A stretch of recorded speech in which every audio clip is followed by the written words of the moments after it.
Hello, friends, and welcome back to Stories About Entitled People. Nobody likes uninvited guests. In the first story, we'll tell how our OP and his friends punished such a guest. But before we begin, don't forget to subscribe to our channel if you're new here and turn on notifications so you don't miss a new video every single day. Here we go.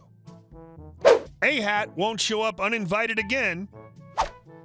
So I was in my 20s and had a good group of friends. We always hung out at one guy's house on weekends. His dad was rich and had an epic party house. There were about 20 to 30 people there every weekend. One A-Hat started showing up, friend of a friend kind of deal. Well, the guy he always came with moved away, but A-Hat kept coming over on weekends. He was a fast drunk and turned insulting and mean to people he didn't know that well, and always rude to girls that were there. We got tired of him fast, and when he got drunk, he'd sleep in his car till the morning. At least when he didn't drive drunk. To get rid of him one night, my friends and I decided on a plan. A-Hat came over on Saturday, like normal, drank and got rude within a few hours, like normal, went to sleep in his car like normal, but this time when he was sleeping in his car, we disconnected the battery from the car and taped black plastic tarp all over the windows. I left about midnight, but I heard the next morning he was screaming in his car for about 5 minutes till he figured out how to get out in pitch black. A-Hat even called the cops to report my friends. Cops came and they told cops what they did. Cops laughed and said there was nothing they could do. Never saw A-Hat again. And our second story. Sorry, we charge a 5% fee if you aren't a customer. I went around town today to a few banks to buy some rolls of dimes to coin hunt for silver. Most of the banks wouldn't sell me rolls, but my own bank sold me $200 in rolls of dimes, 40 rolls. I went to my last stop. I walked in, asked a nice young woman behind the counter if I could purchase some rolls of dimes. She said she wasn't sure but would go check for me. A minute later, she comes back with a balding guy with a snotty attitude. "Are you a customer here?" he rudely asked. It's okay to ask, but he was rude about it. "No," I answered. "We charge a 5% fee then," he said smugly. That'd mean 2 boxes of rolls, 500 total. I'd have to pay an extra $25. F that. "Okay, I'll open an account then," I replied. The A-Hat sauntered over to the new accounts area and gathered my information. He said it's a minimum of $100 to open an account and asked me how much I'd like to deposit. $1,500, I told him, and handed him the cash. After finishing up with my information, he gave me a keychain, some starter checks, a bank deposit bag, and some deposit slips. The whole ordeal took about 15 minutes. I asked him if I could buy a couple boxes of dimes now, and he told me I could. "Great," I said. "I'll take 6 boxes." He gave me this death stare while I filled out a starter check because he knew where this was going. I wrote a check out for $1,500 and signed it, then held it out for him to take. After a tense pause, he snatched the check out of my hand and huffed off to the vault. He returned with a dolly loaded up with the boxes of rolls of dimes and parked it next to me. "Aren't you going to wheel it out to my car for me?" I asked. "They're pretty heavy." I'm surprised he didn't growl the way he was looking at me. We loaded up my car, and I offered to shake his hand. He walked away without a word, and I called out to him to make sure he closed my account. And our next story. Scream, swear, and throw my package at me? Go make a complaint? Don't mind if I do. I was in the kitchen cleaning it and all the dishes to help my mother out since I'm back from university, take some of the stress of her day away for her. It was a nice sunny day. My dogs are outside on their leads made of steel aircraft cable. My dogs are Japanese Akitas, and we make sure their leads out of this cable because they're strong and dogs chew through everything else. These leads we make will last a few years before needing to be replaced. I'd actually recently replaced all 3 leads the day before this happened.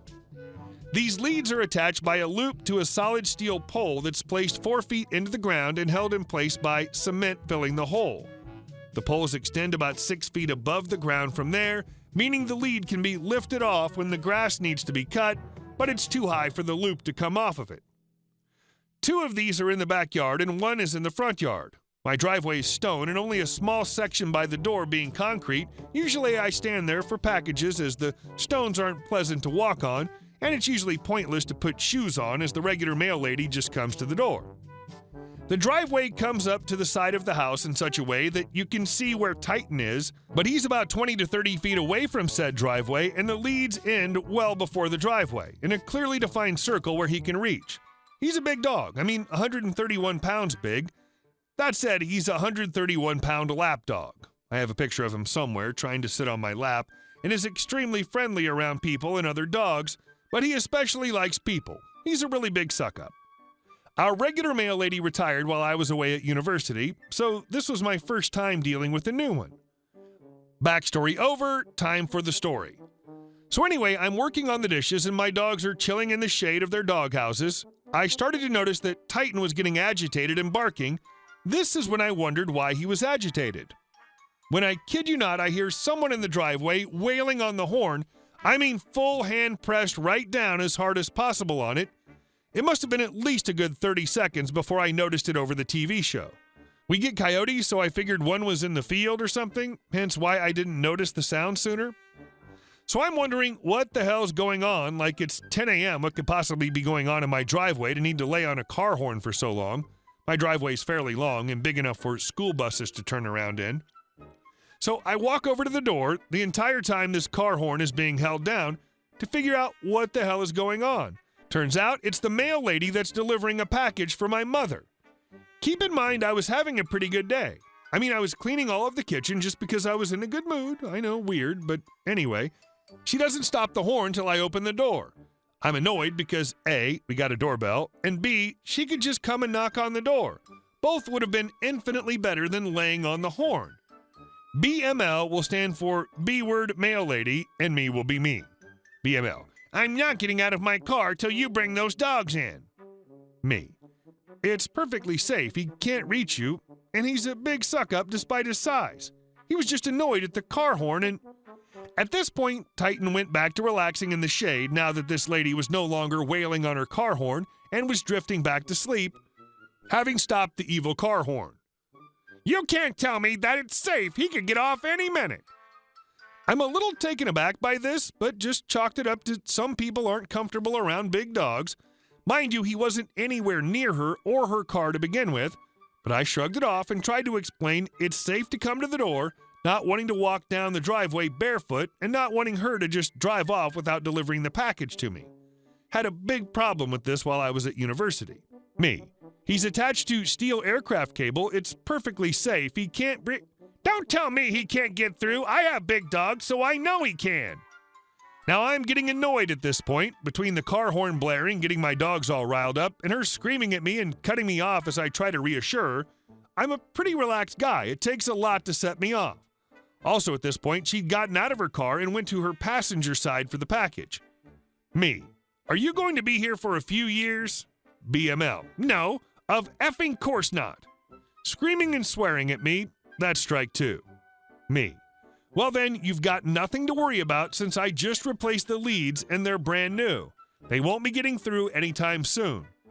She realized I wasn't about to move and walk over to her and kind of huffed and grabbed the package and started walking towards me, grumbling the entire way. Now, if this had ended here, I would have just let it slide, unless it became a reoccurring issue. As soon as she was within 2 feet of me, she threw, not dropped at me, causing me to take a step back to avoid being hit by the box, neither of which would have been acceptable, especially 2 feet away. At this point, I had enough. I'd been screamed at, cussed at, cut off, and finally had the package thrown at me on top of her attitude. Me. Are you effing kidding me? BML. What? I guess she wasn't used to people standing up to her crap or wasn't expecting me, I would, but I had enough of how I was being treated. You just threw that package at me instead of handing it to me when I'm only 2 feet away from you. No, I didn't. I dropped it. No, you threw it at me. At this point, she resumes screaming at me. Whatever. Got a problem with it? Call the office and leave a complaint. She then got back into her car and drove off. So I decided I will call the office and leave a complaint, because what BML didn't know is there are security cameras all along the outside of my house, and it was all caught on tape.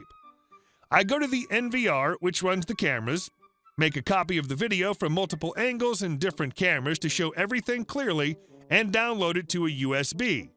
Then I went inside my computer and pulled up the mail service she works for and called their number, When someone picked up, I asked to speak to a manager about BML and got transferred to the route manager, or something of that sort for my area. I proceed to explain what had just happened and what my address was so that he knew who she was. The manager apologized and said they've received multiple complaints about her and that he would speak to her. I then asked him if he'd like security camera footage of it all happening, and he would like me to bring it in for him or email it to him.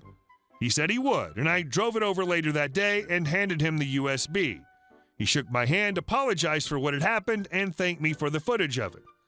I'll never forget the face on BML when she saw me walking out and shaking hands with her boss before he called her in. I guess she also never expected me to actually make a complaint.